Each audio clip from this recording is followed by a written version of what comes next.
যে ছবিটি ১৯ বছর আগে ছিল কেবল একটি দাতব্য ফটোশুটের স্মৃতি, আজ সেটি বিশ্বকাপ ফাইনালের সবচেয়ে আলোচিত গল্প। ফাইনালের আগে নিউ ইয়র্কে ফিফার বিশেষ ফ্যান ইভেন্টে একই মঞ্চে ছিলেন Lionel Messi, Lionel Scaloni, Emiliano Martinez, Spain coach Luis de la Fuente ও অধিনায়ক রদ্রি।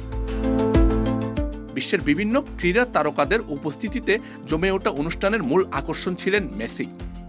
সেন্সিটিভিটি আমার নাই, আছে হোয়াইট প্লাস প্রো সেন্সিটিভ। দাঁতের সেন্সিটিভিটি ভুলে খান মন খুলে। অনুষ্ঠানে স্বাভাবিকভাবেই উঠে আসে লামিন ইয়ামালের সঙ্গে মেসির সেই ভাইরাল ছবির প্রসঙ্গ। ২০০৭ সালে ইউনিসেফের একটি চ্যারিটি ফটোশুটে শিশু ইয়ামালকে কোলে নিয়েছিলেন, এমনকি গোসলও করিয়েছিলেন তরুণ মেসি। প্রায় ২ দশক পর সেই শিশুই এখন বিশ্বকাপ ফাইনালে তার প্রতিপক্ষ।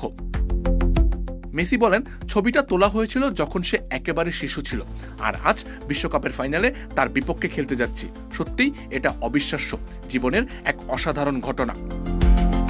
তবে প্রশংসা করতে একটু কার্পণ্য করেননি আর্জেন্টাইন অধিনায়ক। তার ভাষায়, লামিন ইয়ামাল ইতিমধ্যেই বিশ্বের অন্যতম সেরা ফুটবলার। মাত্র ১৯ বছর বয়সে বিশ্ব ফুটবলের অন্যতম মুখ হয়ে উঠেছে সে। মেসি বলেন, তিনি ইয়ামালকে কাছ থেকে অনুসরণ করেন, কারণ সে এমন একটা ক্লাবে খেলে যেটিকে তিনি ভালোবাসেন, বার্সেলোনা।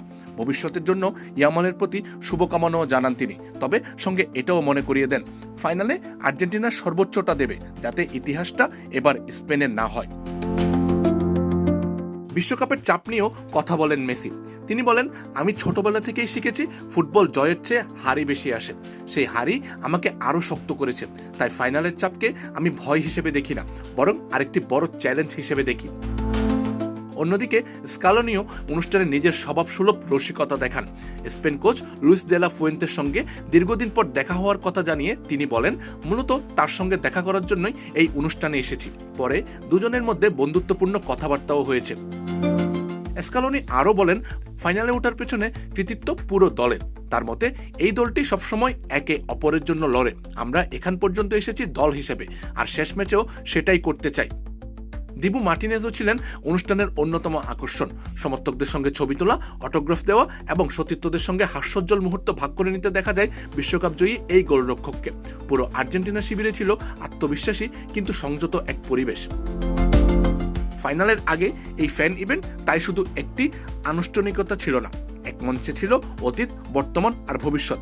এক পাশে ক্যারিয়ারের শেষ অধ্যায়ে দাঁড়িয়ে থাকা লিওনেল মেসি, অন্য পাশে নতুন প্রজন্মের প্রতীক লামিন ইয়ামাল। মাঝখানে স্কালোনি ও দিবু মার্টিনেজদের উপস্থিতি যেন মনে করিয়ে দিল, ফুটবলে সময় বদলায়, নায়ক বদলায়, কিন্তু কিছু মুহূর্ত ইতিহাসে থেকে যায়। আর ২০০৭ সালের সেই ছবিটি এখন ঠিক তেমনই এক ইতিহাসের অংশ। আমজাদ হোসেন আবির, খেলা ৭১।